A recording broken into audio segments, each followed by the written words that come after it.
Welcome to the deep dive. Today, we're really zeroing in on something that's just fundamentally changed the game for almost everyone: digital marketing.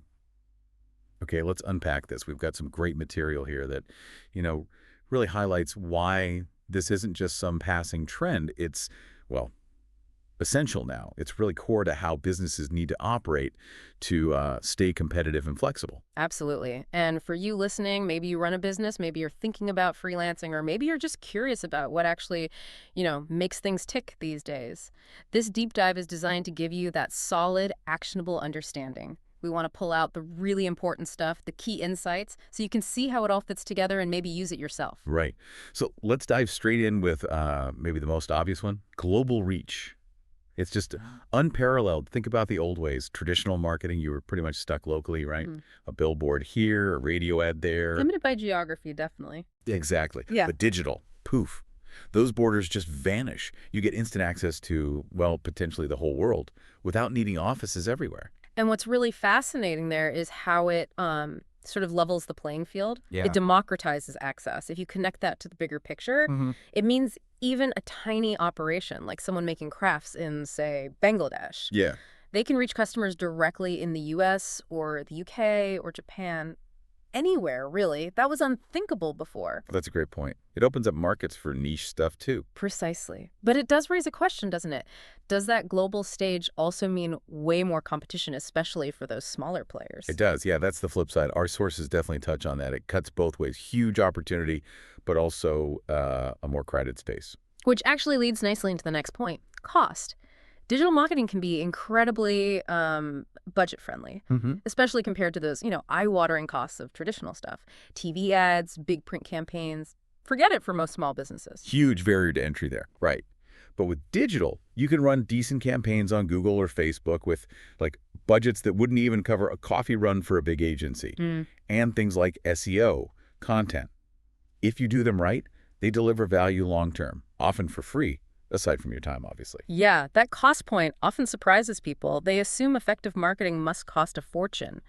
But the key insight here, I think, isn't just the low cost itself, but the ROI. The return on investment can be amazing, even with small budgets. Right. It pushes you to be smarter, more creative, instead of just throwing money at the problem. You can test things quickly, too. Like A/B testing ad copy for just a few bucks. Exactly. Get that instant feedback, tweak it, try again, that kind of rapid iteration.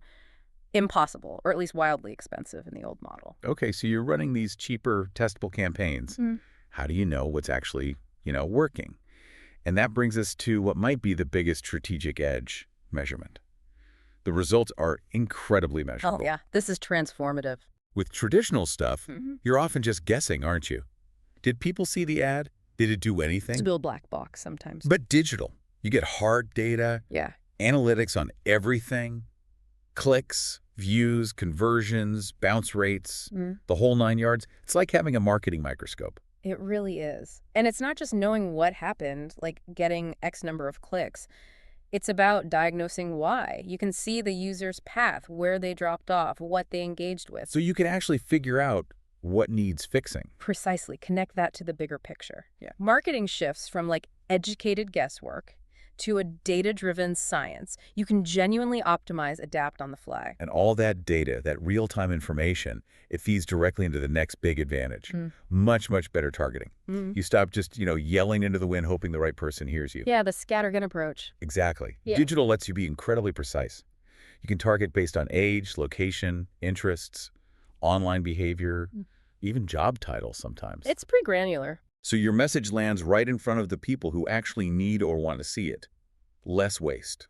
Which raises that crucial question, right? How much more powerful is a message when it's actually relevant to the person seeing it? Hugely more powerful, you'd assume. It's fundamental. Speaking to the right person, right time, right message. That changes everything. And it's not just good for the marketer, reducing wasted spend. It's better for the user, too. Less noise, more stuff they might actually care about, makes the whole online experience a bit better, arguably. That makes sense. And when you're targeting people effectively and measuring the interaction, it all feeds into something maybe a bit softer, but just as vital: building relationships. Ah, yes, the human element. Yeah. Through things like email, social media, good content, you can actually talk with your audience. not just at them. Two-way street. Right. Answer questions, solve problems, build actual trust. You turn followers into, like, real fans. And fans eventually become customers, loyal ones. What's fascinating there is that shift from just transactions to building a community, fostering loyalty. Yeah. Loyalty seems key. It really is. That trust becomes the foundation for long-term relationships. It makes a Mhm. business much more resilient when things get tough. And those loyal fans, they become your best advocates. Word of mouth, but amplified. Okay, so we've covered reach, cost, measurement, targeting, relationships. Benefits for businesses are clear. But what about for individuals? Let's talk about careers. Digital marketing has just exploded the number of opportunities, hasn't it? Wow, massively. It's a huge field now. And there's demand for all sorts of roles. Hmm. Social media managers, content creators, SEO folks, data analysts, email specialists. The list goes on. Constantly evolving, too. New roles pop up all the time. And the really interesting part, you don't always need a 4-year degree in marketing to get in. Not necessarily, no. It seems like practical skills, being dedicated, willing to learn and adapt, that's often more valuable. That definitely raises an important question for people thinking about their careers now, right? What skills actually matter in this very fluid economy? Good question. Digital marketing provides a really tangible path. It offers routes to new jobs, even financial independence, based more on what you can do than what credentials you have on paper. It rewards being curious, staying updated. So bringing it all together, what does this really mean for you listening? Well, from reaching the entire globe affordably, to knowing exactly what works, to connecting with the right people and building real relationships, and even opening up new career paths, digital marketing is clearly an incredibly powerful set of tools for growth, for connection, maybe even for a bit more freedom. It really empowers you to be more adaptable, more resilient, whether that's in your business or just shaping your own path forward. And, knowledge is great, but it's most valuable when you actually use it. So maybe think about how these ideas connect to what you're doing or what you want to do. Perhaps ask yourself, what's one small step, just one thing you could try this week to leverage one of these benefits? Maybe refine how you talk to your audience or explore a niche you're interested in. Just a thought to take away. Yeah, definitely something to reflect on. How can these insights become part of your strategy, or even just your understanding of the world we're in now?